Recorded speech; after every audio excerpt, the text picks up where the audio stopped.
kasih, sebentar lagi kami akan melanjutkan acara kami, berkarya atas kehidupan kami Tuhan. Di dalam nama Yesus, semua yang percaya sama-sama kita katakan. Amin.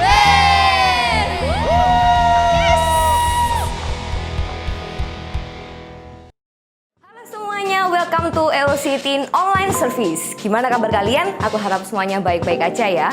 Selamat datang buat kalian yang udah tuning in di Alpha Omega Church Online Service. Welcome, jangan canggung dengan cara kita bernyanyi, memuji Tuhan, mengangkat tangan, ataupun mendengarkan bahasa yang asing.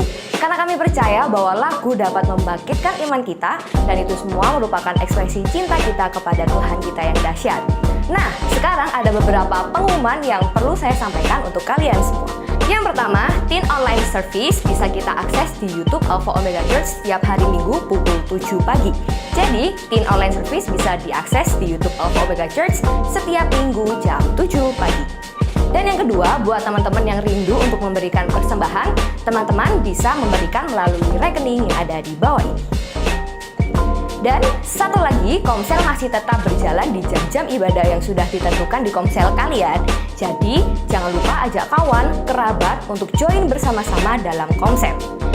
Oke, itu aja pengumuman yang dapat aku sampaikan. Dan selanjutnya kita akan melanjutkan ke acara berikutnya. Stay safe, stay healthy, and God bless you all. Halo teman-teman semua, welcome back to AOC Youth Online Service. Ya, jadi sekarang nih kita sudah mulai masuk di bulan Desember. Nah, Desember ini biasanya identik dengan suasana-suasana Natal. Apalagi sekarang sudah masuk week ketiga. Minggu depan udah pada Natal. Wah, teman-teman juga yang sekolah nih pasti udah pada libur ya? Udah pada libur belum? Oke, aku yakin teman-teman semua pasti udah pada libur. Nah, rencananya teman-teman Natalan kemana nih? Keluar kota, jalan-jalan, liburan? Sepertinya masih belum ya, karena masih situasi pandemi. Lebih baik kita semua stay at home aja. Nah, teman-teman, dalam minggu-minggu Desember ini, khotbah kita kebanyakan membahas tentang Natal. Nah, pada minggu ketiga ini kita akan membahas tentang Christmas at Practice. Nah, jadi kita semua, teman-teman, termasuk saya, itu seringkali sudah sering mendengar istilah Natal dalam kesehariannya kita. Nah, bahkan kita tuh tidak hanya mendengar, tetapi kita juga mempraktekkan Natal.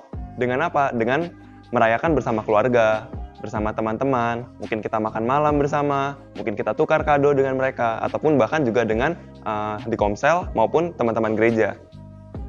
Nah, Natal itu adalah berita gembira, kesukaan, damai, dan sejahtera karena Yesus, Sang Penyelamat umat manusia, itu telah lahir ke dunia. Sebagaimana yang sudah dikatakan oleh malaikat kepada para gembala yang menjaga kawanan ternak. Jangan takut, sebab sesungguhnya aku memberitakan kepadamu kesukaan besar untuk semua bangsa. Hari ini telah lahir bagimu juru selamat, yaitu Kristus Tuhan di kota Daud. Seperti yang dikatakan di dalam Lukas 2 ayat 10 sampai 11.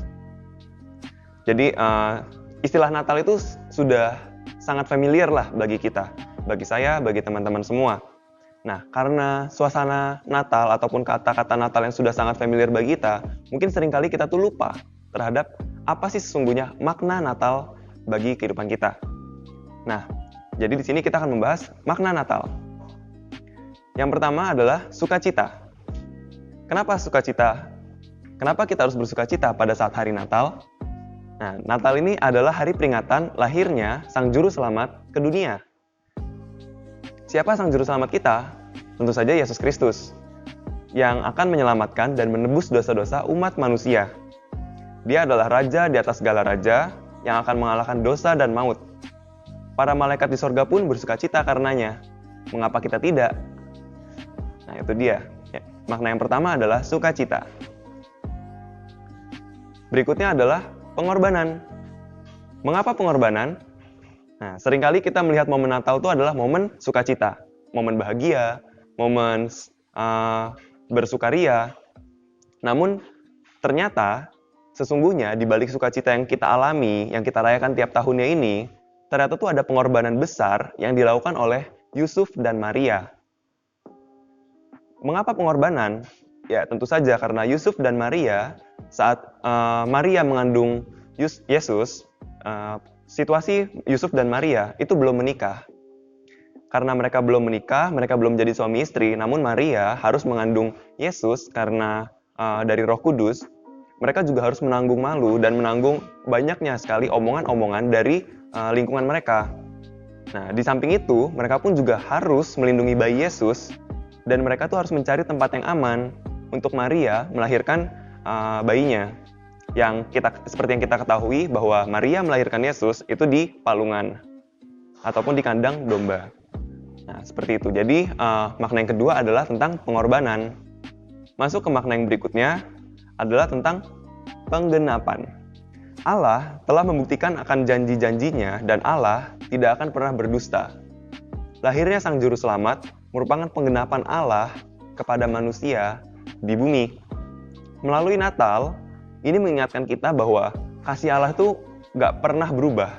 Dan yes, tidak ada yang mustahil di dalam Yesus Kristus. Maka dari itu, di sini kita percaya bahwa Natal merupakan penggenapan dari janji Yesus kepada manusia bahwa Yesus akan lahir sebagai juru selamat dan menyelamatkan umat manusia. Nah, jadi itu tadi makna dari Natal yang ketiga, yaitu penggenapan. Jadi di sini yang kita bahas adalah 3 makna Natal, yaitu apa tadi teman-teman? Kita ulangi bersama ya. Yang pertama, sukacita.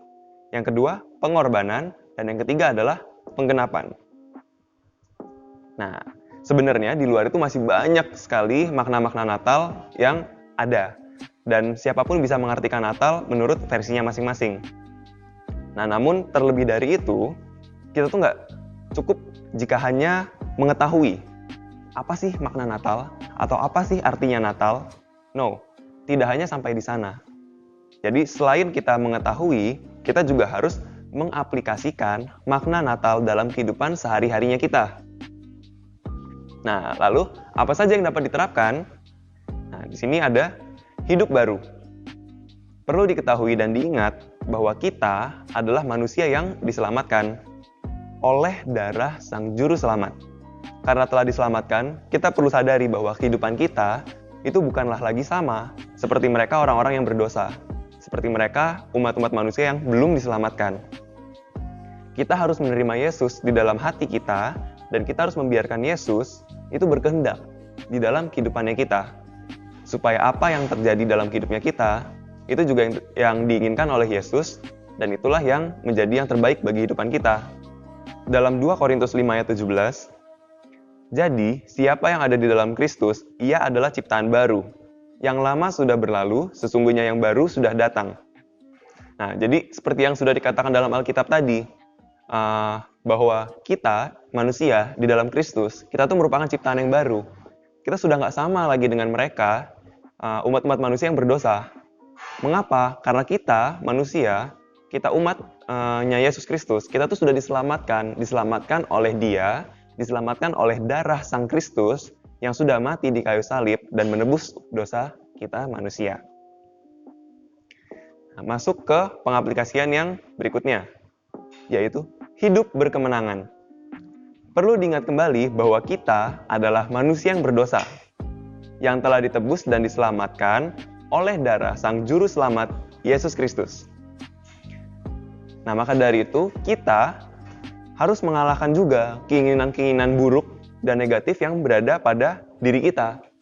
Keinginan-keinginan yang daging. Keinginan-keinginan yang kita tahu bahwa semua itu adalah keinginan yang harafiah atau duniawi.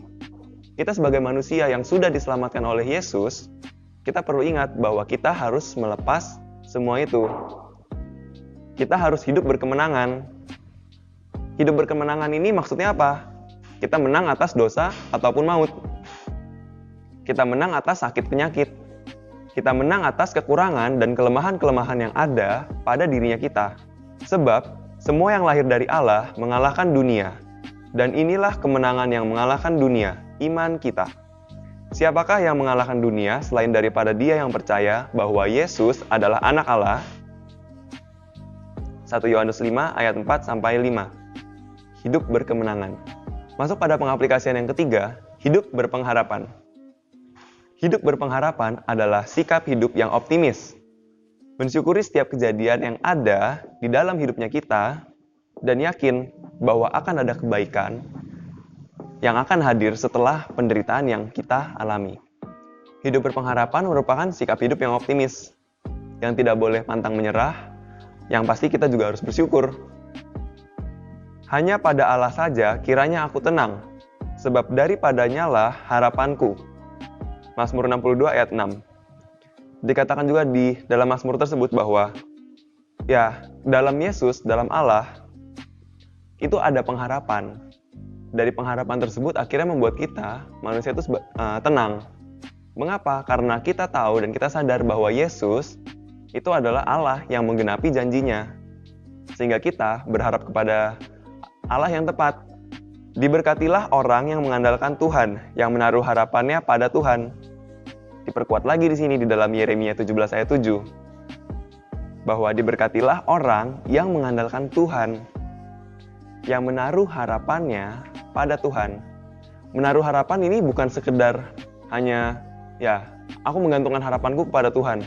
That's it. Terus gue gak ngelakuin apa-apa. Enggak, bukan seperti itu. Tetapi ketika kita menggantungkan harapan kita kepada Tuhan, kita juga harus berusaha dong. Masa ya kita berharap saja terus kita gak ngelakuin apa-apa? Kan percuma. Yesus adalah Allah yang menepati janji-janjinya. Allah yang tidak akan meninggalkan umatnya saat membutuhkan. Janganlah takut sebab aku menyertai engkau. Janganlah bimbang sebab aku ini Allahmu. Aku akan meneguhkan bahkan akan menolong engkau.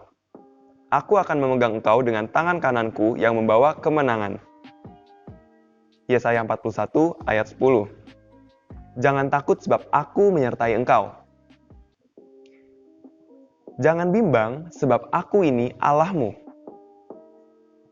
Aku akan meneguhkan bahkan akan menolong engkau. Luar biasa bukan? Yesus pun mengatakan demikian di dalam firman Tuhan. Jangan takut sebab aku menyertai engkau. Yesus adalah Yesus yang selalu menyertai umat-umatnya. Bahwa Yesus juga mengatakan kepada kita bahwa jangan bimbang. Sebab yes, aku ini Allahmu. Aku akan meneguhkan, bahkan akan menolong engkau. Aku akan memegang engkau dengan tangan kananku yang membawa kemenangan. Yes. Sungguh luar biasa bukan? Yesus di dalam kehidupannya kita. Maka dari itu, kita harus ingat untuk hidup berpengharapan. Nah, kembali lagi kita harus mengingat bahwa makna Natal itu ada apa aja? Sukacita, pengorbanan, dan penggenapan. Lalu penerapan makna Natal dalam kehidupan kita adalah dengan bagaimana? Hidup baru, hidup berkemenangan, dan hidup berpengharapan. Baiklah, jadi ini sudah mencapai di akhir daripada sesi hari ini. Yang untuk itu, mari kita bersama-sama bersatu di dalam doa. Tuhan Yesus, terima kasih ya Tuhan, Kau telah memberkati kami ya Tuhan, supaya kami boleh mengikuti ibadah Youth Online Service pada hari ini. Sebentar, kami akan mengakhiri sesi pada hari ini ya Tuhan. Sekiranya Kau boleh memberkati apa yang boleh kami dengar, itu boleh kami terapkan dalam kehidupan kami ya Tuhan. Bahwa kami sudah mengetahui apa makna Natal itu sendiri, yaitu adalah sukacita, pengorbanan, dan penggenapan ya Tuhan. Dan di samping daripada itu ya Tuhan, kami berdoa juga ya Tuhan, sekiranya kami boleh menerapkan makna-makna Natal tersebut di dalam kehidupan kami. Dengan bagaimana? Dengan hidup baru ya Tuhan, dengan hidup berkemenangan, dan dengan hidup berpengharapan ya Tuhan. Ya Tuhan, terima kasih ya Tuhan. Sebentar kami akan melanjutkan kembali aktivitas kami. Sekiranya Kau boleh memberkati aktivitas kami dalam nama-Mu, kami menyerahkan kehidupan kami. Haleluya. Amin. Oke teman-teman, see you next week ya. God bless us.